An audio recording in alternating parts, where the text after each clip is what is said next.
Hello everyone, welcome to Classfix Academy. Classfix Academy ফলৰ পৰা আপোনালোক সকলোকে স্বাগতম জনাইছো। সো আজিৰ ভিডিঅ'ত আমি ডিসকাস কৰিম আসাম ডাইৰেক্ট ৰিক্ৰুটমেন্ট এক্সামৰ গ্ৰেড 3 আৰু গ্ৰেড 4 ৰ যি ডেট এনাউন্স কৰিছে সেই ডেট পোষ্টপোন হোৱাৰ কিবা চান্সেস আছে নেকি? কাৰণ ম্যাক্সিমাম ষ্টুডেন্টৰ মাজত এটো কনফিউজন হৈ আছে যে আসাম ডাইৰেক্ট ৰিক্ৰুটমেন্ট এক্সামৰ গ্ৰেড 3 পৰীক্ষা বা গ্ৰেড 4 ৰ পৰীক্ষা পোষ্টপোন হ'ব পাৰে নেকি? হয় না তো গতিকে আপোনালোকে প্ৰিপাৰেচন কৰি আছে আৰু প্ৰিপাৰেচন কৰাৰ মাজতে আপোনালোকৰ এটো কনফিউজন মনত বাৰবাৰকে আহি আছে যে পোষ্টপোন হ'ব পাৰে নেকি পৰীক্ষা পোষ্টপোন হ'ব পাৰে নেকি আমাৰ চেনেলত ম্যাক্সিমাম ষ্টুডেন্টে কমেন্ট কৰা দেখা যায় যে স্যাৰ এক্সাম পোষ্টপোন হ'ব নেকি আপুনি যদি কিবা খবৰ পাইছে বা তেনেকুৱা যদি জানিব পাৰিছে অলপ জনাই দিব বহুত ভাল হয় বহুত উপকৃত হ'ম সো এই দৰে কমেন্ট কৰি আছে ষ্টুডেন্টে সো গতিকে হেইভাবে মই ভাবিলো যে এই টপিকৰ ওপৰত এটা স্পেশাল ভিডিও বনাই মানে আগবঢ়াব লাগে যে পোষ্টপোন এক্সাম পোষ্টপোন হোৱাৰ কিমান চান্সেস আছে বা সম্ভাৱনা আছে নে নাই হয় না তো গতিকে ফাৰ্স্ট অফ অল আমি জানি ল'ব লাগিব যে এক্সাম ডেট কেতিয়া আছে ঠিক আছে সো যেটো গ্ৰেড 4 এক্সাম আছে গ্ৰেড 4 এক্সামৰ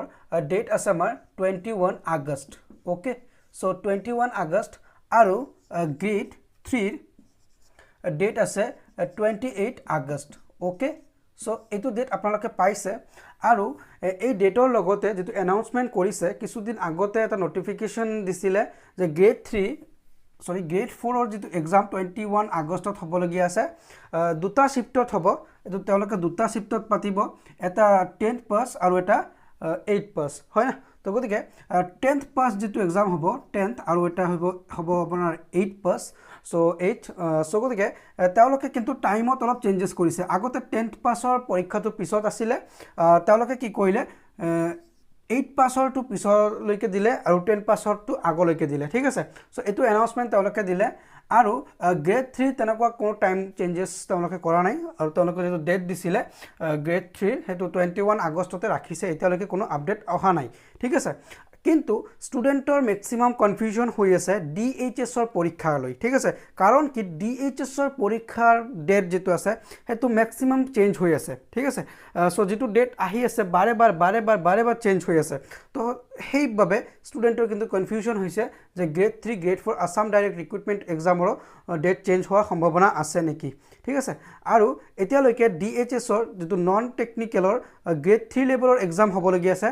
তাৰ কিন্তু কোনো ধৰণৰ নটিফিকেশন অহা নাই সো এই ক্ষেত্ৰতো ষ্টুডেন্টৰ বেছি কনফিউজন হৈ আছে যে স্যাৰ কিবা চেঞ্জেস হ'ব নেকি বা ডেট কিবা পিছু হ'ব পাৰে নেকি ঠিক আছে সো গতিকে আমি গ্ৰেড 4 লৈকে যদি কথা চিন্তা কৰো গ্ৰেড 4 ৰ তেনে ক্ষেত্ৰত কিন্তু চান্সেস খুব কম আছে এক্সাম ডিলে হোৱাৰ কাৰণ কি যদি এক্সাম ডেট মানে পোষ্টপোন হল হৈ তেনে হলে যেতিয়া নটিফিকেশনত ক্লাস 10 ৰ এক্সামটো আগলৈকে দিছে আৰু ক্লাস 8 ৰ এক্সামটো পিছত দিছে তেতিয়া কিন্তু তেওঁলোকে ডেট চেঞ্জ হোৱা বুলি জনাই দিল হয় না তো গতিকে গ্ৰেড 4 ৰ এক্সামৰ ডেট চেঞ্জ হোৱাৰ সম্ভাৱনা খুব কম কিন্তু গ্ৰেড 3 যেটো আছে হেতু আমি গম পাই যাম গ্ৰেড 4 ৰ এক্সাম হোৱাৰ লগে লগে ঠিক আছে সো গতিকে 21 তাৰিখে যদি আমাৰ পৰীক্ষা আছে তেন্তে আমি ক'ব পাৰো যে পৰীক্ষাৰ প্ৰায় 12 ৰ পৰা 15 দিন আগত তেওঁলোকে এডমিট ৰিলিজ কৰিব তেন্তে আপোনালোকে এই মাহৰ অৰ্থাৎ আগষ্টৰ আপোনালোকে 10 তাৰিখৰ মানে 10 তাৰিখলৈকে আপোনালোকে এডমিটটো পাই যাব বুলি বা এডমিট ৰিলিজ কৰিব বুলি আমি টেন্টেটিভ এটা ডেট মানে ভাবিব পাৰো ঠিক আছে সো গতিকে আমি যদি 10 আগষ্ট লৈকে ওয়েট কৰো 10 আগষ্ট 10th আগষ্ট লৈকে তেতিয়া আমাৰ একদম স্পষ্ট হৈ যাব যে এক্সাম ডেট পোষ্টপোন হৈছে নেকি যদি 10 আগষ্ট বা 12 আগষ্ট 13 আগষ্ট যদি এডমিট ৰিলিজ নহয় তেন্তে আমি ভাবিব লাগিব যে এক্সাম ডেট পোষ্টপোন হ'ব পাৰে ঠিক আছে বা 7 দিন 8 দিনতো কেতিয়াবা দিয়ে কিন্তু এটো ডাঙৰ এক্সাম মাস লেভেলত হৈ আছে সো গতিকে অলপ আগতে এক্সাম মোৰ এডমিট ৰিলিজ কৰিব বুলি আমি আশা কৰিছো সো গতিকে আমি 10 তাৰিখলৈকে ওয়েট কৰিব লাগিব কিন্তু সম্ভাৱনা খুব কম ঠিক আছে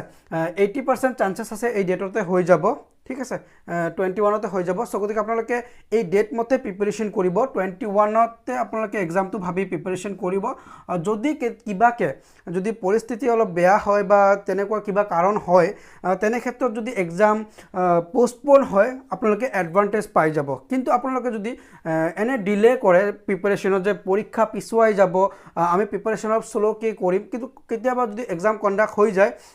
যেটো ডেট এনাউন্স কৰিছে তেতিয়া কিন্তু আপোনালোকে বহুত প্ৰবলেম টাইমত পৰিব হয়নে তো গতিকে আপোনালোকে যিমান পাৰে সম্ভৱ আপোনালোকে 15 আগষ্টৰ আগত আপোনাৰ যি পঢ়িবলগীয়া আছে 15 আগষ্টৰ আগত আপোনালোকে 15 আগষ্টৰ আগত আপোনালোকে শেষ কৰি পেলাওক ওকে যিমান পঢ়িবলগীয়া আছে 15 আগষ্টৰ আগত শেষ কৰক পৰৱৰ্তী সময়ত আপোনালোকে 7 দিন মান ৰিভিজন দিব 7 দিন বা 6 দিন 5 দিন যিমান সময় পায় আৰু ৰিভিজন দিব ৰিভিজন দিয়াৰ পিছত কিন্তু আপোনাৰ খুব ধুনীয়া প্ৰিপাৰেচন হ'ব ঠিক আছে আৰু গ্ৰেড 3 ষ্টুডেণ্টও কিন্তু 15 আগষ্টৰ আগত শেষ কৰিব পাৰিলে ভাল কাৰণ কি গ্ৰেড 3 সিলেবাস বহুত ফাষ্ট হয় সো গতিকে ৰিভিজন কৰোতে বহুত সময় লাগিব সো গতিকে আপোনালোকে 15 আগষ্ট এটা টেন্টেটিভ ডেট আপোনালোকে মানি লওক যে ইয়াৰ আগতে আমাৰ সিলেবাস কমপ্লিট কৰিব লাগিব যি পঢ়িবলগীয়া আছে আমি 15 আগষ্টৰ আগত শেষ কৰিম 15 আগষ্টৰ পিছত কিন্তু আমি ৰিভিজন কৰি থাকিম ওকে সো গতিকে 80% চান্স আছে পৰীক্ষা 21 আগষ্ট আৰু 28 আগষ্টত হৈ যোৱাৰ 20% চান্স আছে চেঞ্জ হ'ব পাৰে ঠিক আছে সো গতিকে এইটো আমি স্পষ্ট হম যেতিয়া 10th আগষ্ট বা 10th আগষ্টৰ পিছত 12 13 14 15 আগষ্ট লৈকে আমি একদম ক্লিয়াৰ হৈ যাম যে এক্সামটো পিছুৱাব পাৰে নে নাই কিন্তু আমি প্ৰিপাৰেচন কিন্তু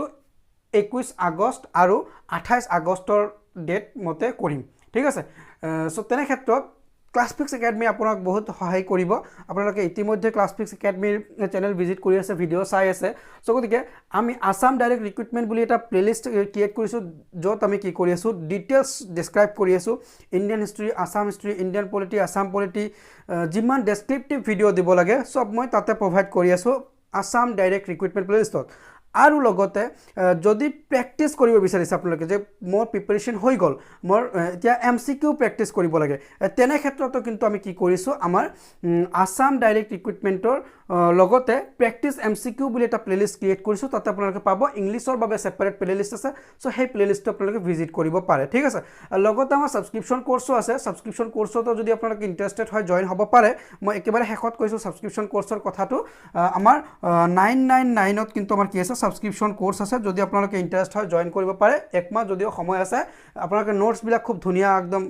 পইণ্ট ৱাইজ নোট পাব ক্লাसेस পাব ৰেগুলাৰলি ৰাতি 8টাৰ পৰা হয় আমাৰ ক্লাसेस আৰু সানডে মক টেষ্ট পাব জিকে কমপ্লিট জিকে তাতে পাব ৰিজনিং পাব ম্যাথমেটিক্স পাব সানডে মক টেষ্ট পাব গতিকে কমপ্লিট পেকেজ হ'ব 999 টকা সো গতিকে আপোনালোকে যদি ইন্টাৰেষ্টেড হয় আমাৰ ডেসক্ৰিপচনত কন্টাক্ট নম্বৰ দিয়া থাকিব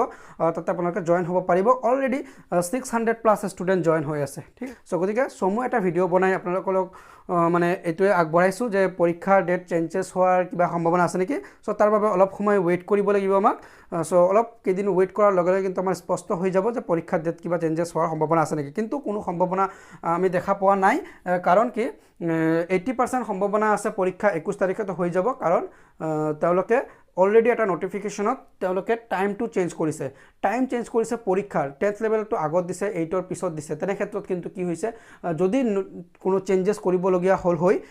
এই নোটিছত কিন্তু তেওঁলোকে চেঞ্জ কৰিলে হয় ঠিক আছে সো গতিকে এটো অলপ মাইন্ডত ৰাখিব লাগিব আমাক সো গতিকে 21 তাৰিখ লৈকে মানে এক্সামটো হ'ব পাৰে তো গতিকে আপোনালোকে 21 তাৰিখৰ ডেট মানি এতিয়া প্ৰিপাৰেচন কৰিব ঠিক আছে সো ক্লাছফিক্স একাডেমি আপোনাক যথেষ্ট সহায় কৰিব আৰু আপোনালোকে ক্লাছফিক্স একাডেমি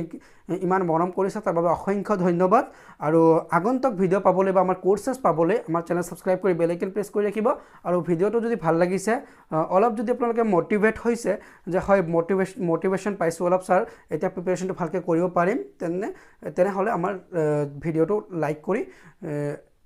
আমাৰ চেনেল সাবস্ক্ৰাইব কৰি বেল আইকন প্ৰেছ কৰি ৰাখিব ঠিক আছে সো আজিৰ ভিডিও ইমানতে সমাপ্ত কৰিছো থ্যাঙ্কস ফৰ জয়নিং ক্লাছফিক্স একাডেমি আগন্তুক ভিডিওত আকৌ লগ পাম